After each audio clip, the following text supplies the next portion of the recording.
Hey there, curious mind.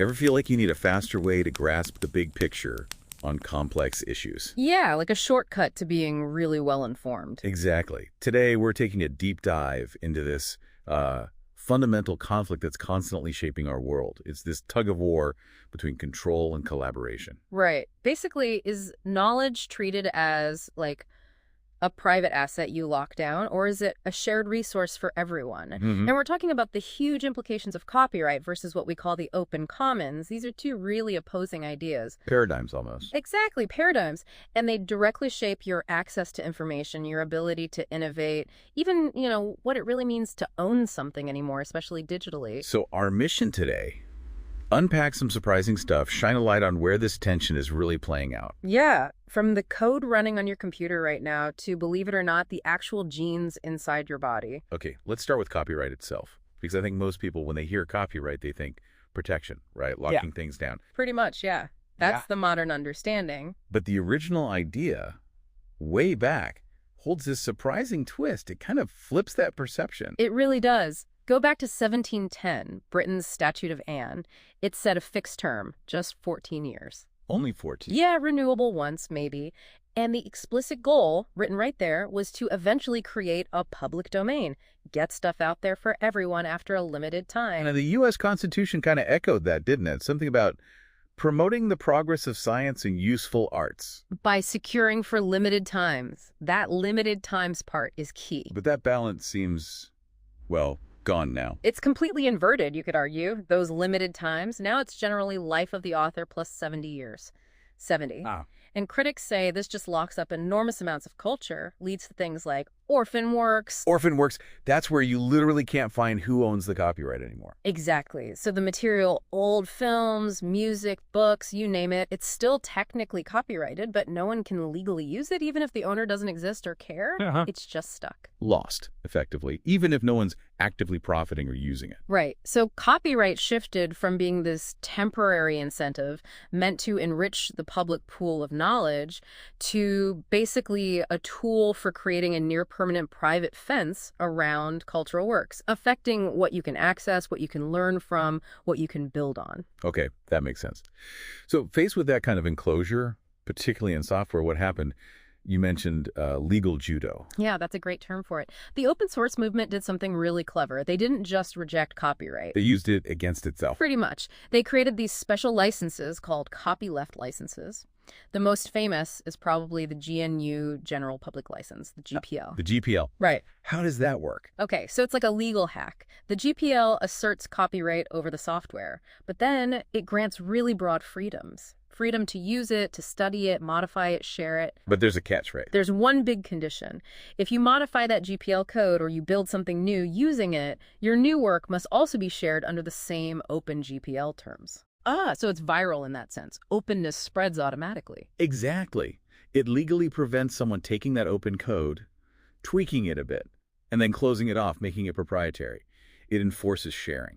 That seems incredibly powerful, almost coercive, using copyright that way. Yeah. But does it work perfectly? I've heard about the sort of tragedy of the commons, but for like developer time. That's a very real downside, yes. Because it relies so heavily on people, often volunteers, contributing their labor, you get incredibly important, widely used projects. Like critical infrastructure. Yeah, maintained by maybe just a handful of people, often under-resourced, maybe not even paid. And that can lead to vulnerabilities. Remember the Heartbleed bug in OpenSSL? Oh yeah, that was huge. A tiny flaw in widely used open source code caused massive security problems. Precisely. It highlights that tension. Openness and collaboration are powerful, but sustainability and resourcing the human effort is a constant challenge. How do you keep the commons healthy and secure? It's a trade-off then. Stability versus openness, sometimes. It often is.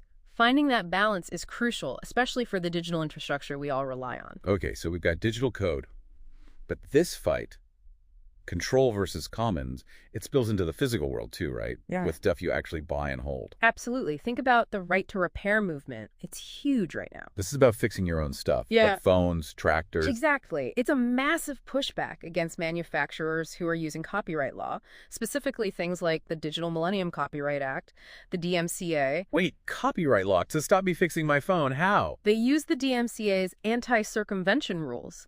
These were meant to stop people breaking digital locks to pirate movies or software. Okay. But manufacturers now put digital locks on physical components. Think parts pairing your phone's new screen only works if it's digitally authorized by the manufacturer. Trying to bypass that lock, even just to install a perfectly good third-party part, that could be seen as violating the DMCA. So they're weaponizing anti-piracy law to control physical repairs. That's what critics argue, yes. Like they're saying, sure, you bought the tractor, but you don't fully own the right to fix it if it involves bypassing our digital locks.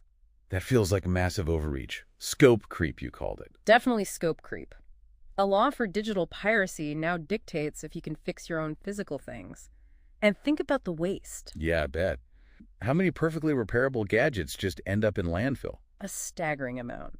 A record 62 million tons of e-waste globally in 2022 alone. And the right to repair advocates say these restrictions are a huge contributor. What did the manufacturers say? I assume they have reasons. IP protection, safety. They do cite those reasons, yes. Intellectual property, user safety, security concerns. But interestingly, the FTC investigated this and found, quote, scant evidence to support many of those claims being used to justify repair restrictions. Huh. So it might be more about controlling the repair market. That's certainly what the right to repair movement argues. But there's good news. We're seeing pushback. States like New York, California, even the EU passed laws recently strengthening your right to repair your own goods. Okay, so the pendulum might be swinging back a bit there. Yeah. What about the absolute cutting edge? AI. Generative AI specifically. Where does copyright fit in there? Oh, that's the newest and maybe the messiest battleground. Big question. If an AI creates an image or music or text, who owns the copyright? Can an AI even be an author? Well, according to the U.S. Copyright Office and recent court rulings, like that Thaler v. Promoter case, the answer is currently no. They're saying human authorship is a bedrock requirement of copyright law. Okay, so AI itself can't hold a copyright. But what about the stuff AI learns from? Now that is the multi-billion-dollar question. These AI models are trained on absolutely massive data sets. Text, images, code, much of it copyrighted material scraped from the internet. So are the AI companies infringing copyright just by training their models? AI developers argue it's fair use. They say the training process is transformative. It doesn't just copy, it learns patterns to create something new. But the creators of that original material, they probably don't see it that way. Many definitely don't. They argue it undermines their market, that the AI is essentially generating work that directly competes with them based on their own creations without compensation or permission. It's a huge legal fight brewing. It sounds a bit like, didn't we have a similar fight over gene patents? That's a fascinating parallel. Yes, the myriad genetics case. The Supreme Court eventually ruled that you can't patent naturally occurring human genes just because you isolated them. Because they're discoveries, not inventions. Exactly. They're fundamental biological information. That ruling effectively placed foundational genetic data into the scientific commons, ensuring it wasn't locked up. That precedent could be really important for AI. How much of the existing digital commons can AI legally and ethically build upon? Is training data more like discovering a gene or more like copying a book? Lots to unpack there. So, looking at the big picture, connecting all these threads, what are the real stakes here? Control versus commons. I think the stakes are incredibly high. If the trend continues towards more enclosure, more locking down of information and tools, we risk a kind of digital dark age. A digital dark age. What do you mean? Where our own digital history, our culture, becomes inaccessible, locked behind proprietary formats, broken digital locks, forgotten passwords, defunct companies. Think about the BBC Doomsday Project from 1986. Oh, I remember hearing about that. Massive multimedia snapshot of Britain. On these custom laser discs. Cutting edge, then. Now, those discs are incredibly difficult, almost impossible to read. The technology is obsolete, the data trapped. That's a microcosm of what could happen on a much larger scale if everything digital is privately controlled and locked down. So the open commons, things like open source software, open standards for data, the right to repair our devices, these are kind of the antidote. Exactly. They're the counterpressure. They help ensure that our collective knowledge, our tools, our digital infrastructure remain accessible, understandable, fixable, and resilient over time. It comes back to that original idea.